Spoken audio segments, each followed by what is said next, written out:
നമ്മൾ ഒരുപാട് ആളുകളെ കണ്ടിട്ടുണ്ടല്ലേ, വലിയ നോളജുള്ള ആളുകൾ ധാരാളം നമ്മുടെ സുഹൃത്തുക്കളായിട്ടോ അല്ലെ നമ്മുടെ നാട്ടിലൊക്കെ ഉണ്ട്. പക്ഷെ അവരൊന്നും വലിയ രീതിയിലുള്ളൊരു ജീവിത വിജയം ഒരുപക്ഷെ ഉണ്ടായിട്ടുണ്ടാവില്ല അവർക്ക്, അല്ലേ? അതേസമയം വലിയ നോളജൊന്നും ഇല്ലാത്ത ആൾക്കാർ വലിയ രീതിയിലുള്ളൊരു മാസീവ് ട്രാൻസ്ഫോർമേഷൻ അവരുടെ മേഖലയിൽ ഉണ്ടാക്കിയതായിട്ട് കണ്ടിട്ടുണ്ടല്ലേ. ഇത് എനിക്ക് ചെറുപ്പം മുതൽ ഞാൻ ഇങ്ങനത്തെ കാര്യങ്ങൾ ഒബ്സർവ് ചെയ്യാറുണ്ട്.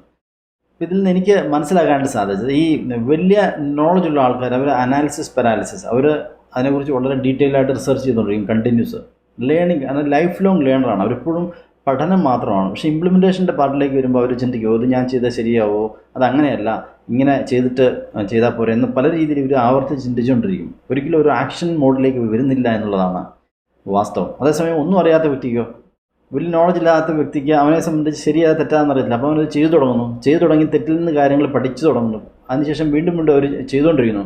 നിരന്തരമായിട്ട് ആക്ഷൻ എടുക്കുന്ന ആൾക്കാരാണ് ഏതൊരു മേഖലയിലും വിജയിച്ച് കണ്ടിരിക്കുന്നത്.